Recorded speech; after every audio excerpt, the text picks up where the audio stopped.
Hello students. So today's topic is equations of motion and derivation will be by graphical method. ये जो equation of motions हैं जो आपने ninth में पढ़ी थी, इन्हें ड्राइव करने के तीन मेथड हैं, बाय ग्राफिकल, बाय फॉर्मूला और बाय कैलकुलस और इंटीग्रेशन। यहाँ हम ग्राफिकल मेथड की बात कर लेते हैं क्योंकि ये इजी भी है और ज़्यादा बार पूछा भी यही जाता है। ओके, सो हमने मान लिया कि एक ऑब्जेक्ट है, late us consider object moving with uniform acceleration A. It should be an object. थोड़ी सी ग्रामेटिकल मिस्टेक कभी कभी हो जाती है वीडियो में। So let us consider an object moving with a uniform acceleration a. मैं यही बता दूं स्टार्टिंग में कि ये जो इक्वेशंस ऑफ मोशन है they will be only valid when object is moving with uniform acceleration. Means acceleration should be constant through out the journey of the object. अगर एक्सेलरेशन नॉन यूनिफॉर्म है तो ये तीनों इक्वेशंस में से कोई भी आप क्वेश्चन में अप्लाई नहीं कर सकते। तो ये बहुत इंपॉर्टेंट बात है, याद रखिएगा। और हमने इसमें मान लिया let when time is zero, t is zero, velocity of object is you.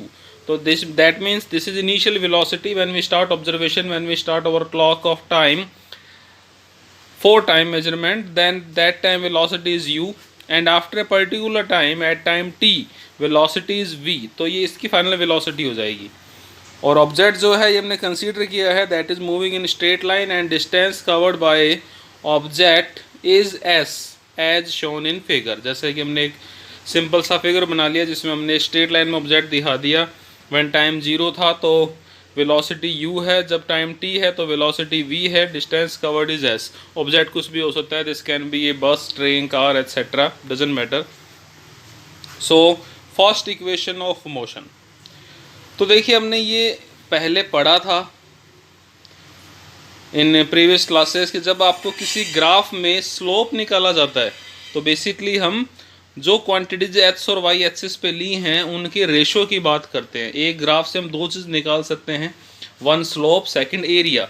जब आप स्लोप निकाल रहे हैं means you are talking about the ratio of quantity which is taken on y axis and on x axis. ठीक है, तो हमने velocity और टाइम में ग्राफ बना लिया। थोड़ा सा मैं ग्राफ को भी एक्सप्लेन कर दूँ। Time was zero then velocity is u, तो वाई एक्सिस पे यू दिखा दिया जब टी जीरो है। And when the time is t then velocity is v. Straight line दी है यू से वी तक क्योंकि ऑब्जेक्ट जो है it has uniform acceleration. Numbering कर दी मैंने, नेमिंग कर दी सबकी। दैट ओरिजिन तो ओ है ही, एक पॉइंट ए बना दिया, बी सी डी और E as you can see in figure. ठीक है, तो अब इस ग्राफ की जो स्लोप है वो क्या है? स्लोप मतलब ratio of quantities which are taken on y and x axis. Got it? तो दैट मीन्स वेलोसिटी और टाइम का रेशियो जो है वही इसका स्लोप होगा। और हमेशा पे पता है कि velocity upon time is acceleration. तो बेसिकली ये जो ग्राफ है जो इसका स्लोप निकालेंगे हम वो किसे डिनोट करेगा? एक्सेलरेशन को। और स्लोप यहाँ पे क्या है? That I am taking any two points on y axis, C और डी ले लिए मैंने। इनके कॉरेस्पॉन्डेंस पॉइंट जो एक्सिस पे कट कर रहे हैं वो है ओ और ए।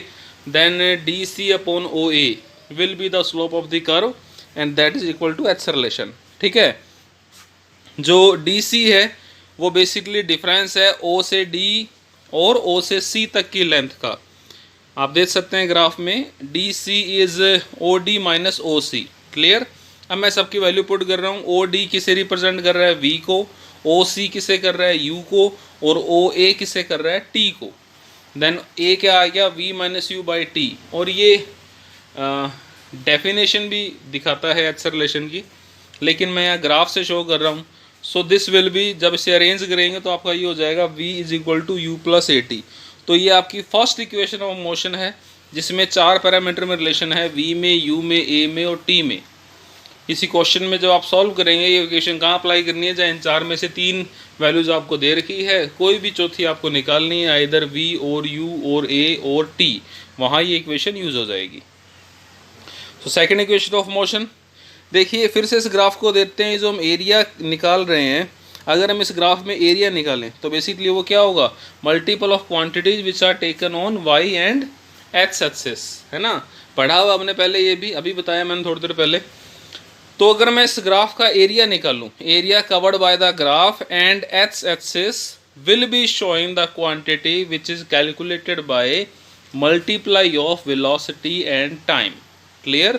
और velocity और time का मल्टीपल क्या होता है? डिस्प्लेसमेंट, क्योंकि ऑब्जेक्ट स्ट्रेट लाइन में मूव कर रहा है तो डिस्प्लेसमेंट और डिस्टेंस एक ही बात होगी। तो जो आप एरिया निकालेंगे वीटी ग्राफ का, बेसिकली वो क्या है? Distance covered by the object. अब ये एरिया है क्या? That area is O A E B C. You can see this area O A E B C. ये जो पूरा एरिया है इसको मैंने दो पार्ट्स में डिवाइड कर लिया। एक तो ट्राइंगल बन रहा है that is B C E, एक रेक्टेंगल बन रहा है that is O A E C. You can see in the diagram. तो इन दोनों एरियाज का फॉर्मूला हम जानते हैं। पहले एरिया लिखा है मैंने O A E C, rectangle है तो इसका एरिया होगा ओ ए इंटू ओ सी, और जो आपका ट्राइंगल बन रहा है उसका एरिया हो जाएगा 1/2 बेस इंटू हाइट। बेस है सी ई और हाइट है बी ई। ठीक है, यू कैन सी हेयर। अब मैंने ओ ए की वैल्यू पुट की that is t, O C that is u. You can see in the diagram O A जो टी है, ओ सी यू है। और क्या पुट करनी है हमें? दैट इज सी ई। जो सी ई है वो ओ ए के बराबर ही है तो इट्स डिनोटिंग टी। और जो बी ई है that is basically C D, है ना, दोनों इक्वल है बी ई और C D. You can see in the graph. तो हमने सी डी की फॉर्मूला वैल्यू पुट कर दी, हमने पहले इक्वेशन फर्स्ट में निकाल ली थी that is v minus u. देखिए मैंने वैल्यू सारी पुट कर दी। और v माइनस यू बेसिकली क्या है? That is a into T. First equation में देखा था v minus you is a into T. आप यहाँ पर इन पर देख सकते हैं, ऊपर ऊपर देखिए फॉर्मूला एक्सेलरेशन का। तो after put in this we will get answer that is s equal to u t plus half a t square. ये फिर से चार क्वांटिटी में रिलेशन आ गया, s में, u में, a में और t में। क्वेश्चन में अगर आपको कोई तीन दे रखी है तो चौथी आप निकाल सकते हैं by using second equation of motion. Clear? So third equation of motion, जो थर्ड इक्वेशन ऑफ मोशन है दैट इज अगेन हम एरिया निकाल रहे हैं ऑफ वीटी ग्राफ। तो ये डिस्टेंस कवर्ड ही होगी, हमने भी बताई। लेकिन अब एरिया को मैंने दो में डिवाइड नहीं किया, मैंने एरिया देख लिया। This is area of trapezium actually. You can see in figure ये जो ओ ए ई बी सी है ये क्या बन रहा है? एक ट्रिपीजियम बन रहा है। Got it? सो इस ट्रिपीजियम के एरिया का फॉर्मूला क्या होगा? ट्रिपीजियम के एरिया का फॉर्मूला होता है 1/2 sum of parallel arms into distance between them. तो ये हो जाएगा 1/2 O C plus A B into O A. देखिए ओ सी और ए बी दोनों पैरेलल आर्म्स हैं इस ट्रिपीजियम की, और ओ ए इनके बीच की डिस्टेंस है। तो I put that value in the formula of area 1/2 O C plus A B into O A. O C जो है वो यू है, आप देख लीजिए डायग्राम में। ओ सी जो है वो u है, और ए बी जो है जो ओ डी के इक्वल है वो v है, और ओ ए जो है वो t है। तो मैंने सारी वैल्यूज पुट कर दी ओ सी, ए बी और ओ ए की। क्लियर? t की वैल्यू पुट कर दी फ्रॉम फर्स्ट इक्वेशन। a था v minus u by t, तो t हो जाएगा v minus u by a. और हमने मैथ में पढ़ा है that a plus b into a minus b that is a square minus b square. तो यहाँ से बन जाएगा v square minus u square upon 2a। और जब आप इसे सिंप्लीफाई करें लिखेंगे तो ये बन जाएगी v square equal to u square plus 2as। So this is third equation of motion. फिर से ये चार में रिलेशन है, v में, u में, a में और s में। तो आपके पास क्वेश्चन में कोई तीन दे रखे हैं तो आप चौथी क्वांटिटी इस इक्वेशन से निकाल सकते हैं।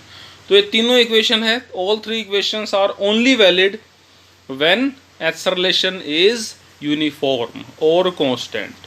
हर इक्वेशन चार पैरामीटर के बीच का रिलेशन है। क्वेश्चन में आपको कोई ना कोई तीन दिए होंगे, कोई एक पूछा होगा, तो आप क्वेश्चन की लैंग्वेज के हिसाब से एक इक्वेशन को यूज़ करके आंसर कैलकुलेट कर सकते हैं। Okay, thank you very much.